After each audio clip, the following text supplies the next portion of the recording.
कल शाम को ऐसी खबर आई जिससे पूरा देश हिल गया।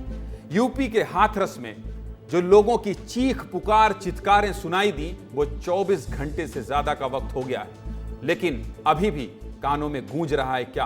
पहले आप ये रिपोर्ट देख लीजिए कि किस तरह से लोग वहां बिलख रहे थे। फिर एक एक जिम्मेदार से सवाल पूछेंगे, ना केवल सवाल पूछेंगे बल्कि यह भी बताएंगे कि देश में प्रवचन करने वाले बाबा अब लोगों से कह रहे हैं हमारे यहां अभी मत आना, बहुत बड़ा हादसा हो गया है। हाथ जोड़कर पहले रिपोर्ट दिखा दीजिए, उसके बाद इस खबर को विस्तार से दिखाएंगे, इसका विश्लेषण करेंगे। पहले रिपोर्ट देखिए।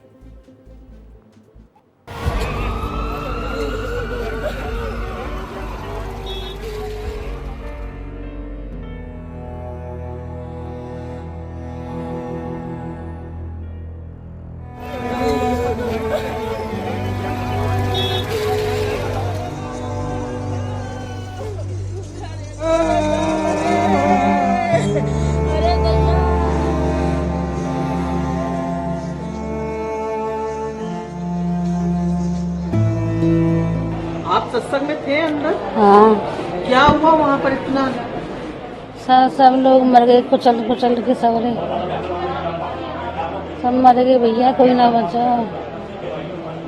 सब मर गए।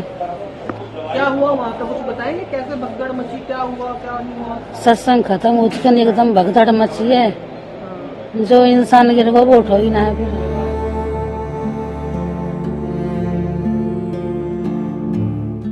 अंदर से करके आ रहे, वहाँ तो थोड़ी दूर तो चले आए, फिर भैया एकदम भगदौड़ सी मची। हम वहीं गिर गए एक के ऊपर एक, फिर नीचे कुचिनते रहे, होश ना रहे। और फिर लोग एक दूसरे के ऊपर से उतर रहे थे, उसके बाद लोग कुछ दब गए थे, इस वजह से गिर गए थे वो। और उनके ऊपर तो लोग उतर गए। पानी में जो चप्पल उतर गई तो वह उठा ना सके कोई। हाँ, इतनी भब्बर हैरी का कोई चीज उठा ना सके नहर के।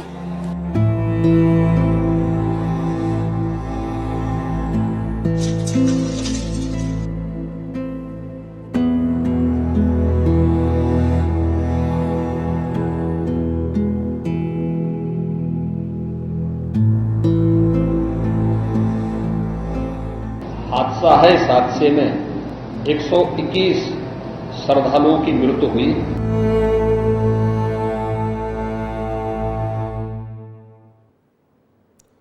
बहुत बड़ा हादसा है, 120 से ज्यादा लोगों की मौत हो जाना। इस हादसे की तस्वीरें देखकर रोंगटे खड़े हो जा रहे हैं। इतना बड़ा हादसा था, इतने लोगों की जान गई है, इसलिए विस्तार न्यूज की टीम सीधे कहां पहुंची है?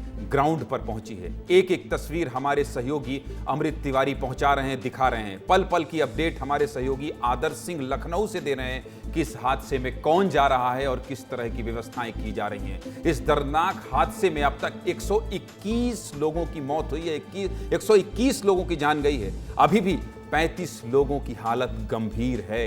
इस हादसे में 121 लोगों ने जान गंवा दी। जिस भोले बाबा का प्रवचन सुनने लोग गए थे वो अभी भी फरार है। लेकिन हमारे सहयोगी अमृत तिवारी ने वहां पीड़ित परिवारों से बात की है, जिनके परिजनों ने भी इस हादसे में जान गंवा दी है, लेकिन वो अब भी बाबा को जिम्मेदार मानने को तैयार नहीं है। ऐसी भक्ति मत करिए कि अपने ही चले जाएं, अपनों की जान चली जाए। आंख में पट्टी मत बांधिए, आस्था का मसला है। लेकिन लोगों की जान जाए तब भी किसी को आप भगवान मत मानिए। सुनाइए क्या कह रहे हैं जो अभी भी बाबा को कहते हैं कि वो जिम्मेदार नहीं है। सुनाइए। घर से भी कोई यहाँ पे बेटी है, गुजर गई हूँ। हाँ मेरी बेटी गुजर गई है। फिर भी आपकी बाबा में पूरी आस्था है? हाँ, बिल्कुल आस्था है, जीवन आस्था रहेगा। आपकी बेटी दुनिया से चली गई, कोई वो नहीं है, सेवा कर्म में गई मेरी बेटी, इससे ज्यादा बड़ा मुझे कुछ नहीं है। बच्चा चला गया, लेकिन वो बाबा ने थोड़ी ना बुलाया था, वो गए थे, वो चले गए, समय गलत आ गया बस। बाबा को दोषी नहीं मानते आप? नहीं, हम नहीं मानते। इतनी बड़ी भीड़ में आयोजन किया जाता है, जो भी एक प्रोसीजर होता है, स्टैंडर्ड प्रोसीजर होता है, उसका ख्याल नहीं रखा जाता है। वो गलत क्यों माने ये बताओ पहले। गजब लोग हैं, गजब भक्ति है, किसी की जान से बढ़कर भक्ति, क्या ही कहें। बेटी चली गई, बेटी की जान चली गई, लेकिन कह रही हैं सेवा में चली गई। घर के मासूम ने जान गंवा दी, लेकिन परिजन कह रहे हैं बाबा की कोई गलती ही नहीं है। हम ये नहीं कह रहे हैं कि आप आस्था मत रखिए, मैं बार बार ये कह रहा हूं, जो आपके दिल में आए वो करिए, भक्ति कीजिए, लेकिन अंध भक्ति मत करिए भाई। परवाह करिए अपने लोगों की, अपनी परवाह कीजिए। हादसे के बाद उत्तर प्रदेश के सभी आला अधिकारी हाथरस पहुंच गए। सुबह 11:30 बजे मुख्यमंत्री योगी भी हाथरस पहुंचे और जिला अस्पताल में घायलों से मुलाकात की। मुख्यमंत्री योगी आदित्यनाथ ने खुद हादसे की जानकारी ली और इस हादसे में साजिश की आशंका जताई है। मुख्यमंत्री योगी आदित्यनाथ ने क्या कहा है, यह भी सुना दीजिए। निहित स्वार्थी तत्वों के हाथों का खिलौना बन जाता है तो वह अनुशासनहीनता का नजारा वहां पर भी देखने को मिलता है। इसका शिकार अंततः वह निर्दोष व्यक्ति होता है जो धार्मिक श्रद्धा के साथ उस आयोजन में भागीदार बनता है, क्योंकि उसको तो साजिश के बारे में पता नहीं होता है और वह अपनी उस श्रद्धा भाव के साथ आता है, लेकिन साजिश करने वाले लोग अपनी साजिश करके फिर वहां से चुपचाप खिसकने का प्रयास भी करते हैं। डबल इंजन की सरकार की बात होती है। उत्तर प्रदेश में बीजेपी यानी भारतीय जनता पार्टी की सरकार है, केंद्र में भी मोदी की सरकार है यानी भारतीय जनता पार्टी की सरकार है। तो ऐसे में इतने लोगों की अगर जिंदगियां गई हैं, इतने लोगों ने जान गंवाई है, तो इस हादसे को लेकर अब राजनीति भी शुरू हो गई है। कौन से नेता क्या कह रहे हैं, अपनी अपनी राजनीतिक रोटी कैसे सेक रहे हैं और कैसे इस पूरे मसले पर 120 लोगों की जान चले जाने पर कैसे राजनीति हो रही है, यह भी आपको सुनना चाहिए, यह भी आपको देखना चाहिए और उसके बाद इस देश की राजनीति को समझना चाहिए। यह भी दिखाइए और सुनाइए।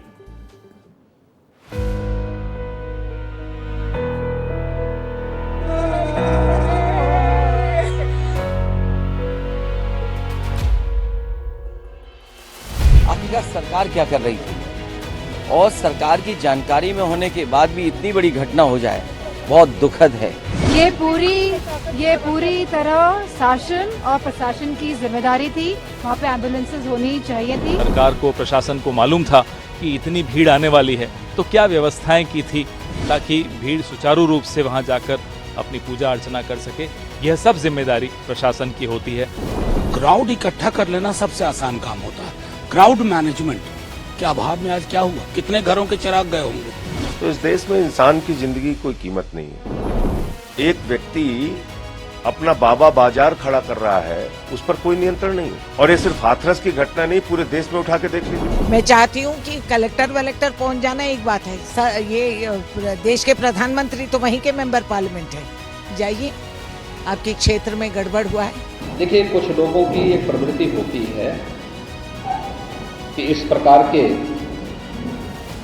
दुखद और दर्दनाक घटनाओं में भी वे राजनीति भूलते हैं और ऐसे लोगों की एक फितरत है कि चोरी भी और सीना चोरी भी। ये राजनीति का चरित्र है। राजनेता ऐसे ही होते हैं, जो विपक्ष में हैं वो कहेंगे कि इसे क्यों नहीं रोका आपने, और ये क्यों हो गया, 120 लोगों की जिंदगियां चली गई, इसके जिम्मेदार आप हैं यानी सरकार हैं। और सरकार कहेगी नहीं, मुझे दुख है इस बात का कि आप इस पर राजनीति कर रहे हैं। सब कुछ दुरुस्त होता, सब कुछ व्यवस्थित होता तो न सियासत होती और ना मैं यहां खड़ा होकर यह कह रहा होता कि इस हादसे में भी राजनीति हो रही है। यह हादसा कैसे हुआ, ये अगर आप सुनेंगे तो और सिहर उठेंगे। आपको लगेगा कि क्या यह है हादसे की वजह। चलिए शुरू करते हैं। जैसे ही प्रवचन खत्म हुआ, बड़ी संख्या में लोग भोले बाबा के चरणों की धूल लेने के लिए टूट पड़े। गुस्सा भी आ रहा है ये बताते हुए कि चरणों की धूल लेने के लिए टूट पड़े।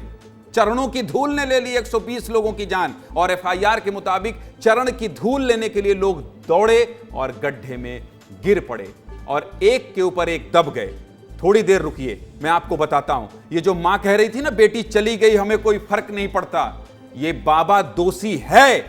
इस बाबा को रोकना चाहिए था कि चरणों की धूल में इतनी शक्ति नहीं है। अगर इतनी ही शक्ति होती तो 120 लोगों की जान नहीं जाती।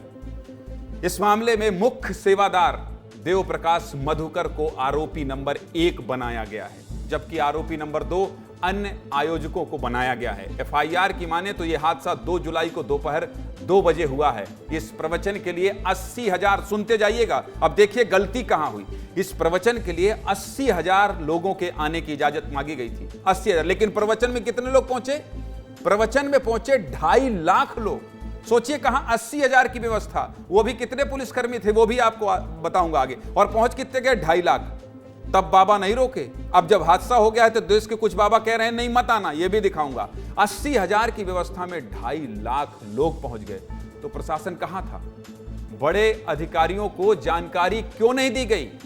इस हादसे में मासूम बच्चे और महिलाएं जब दब रही थी तो बाबा के सेवादार कहां थे? तमाम सवाल अब उठ रहे हैं।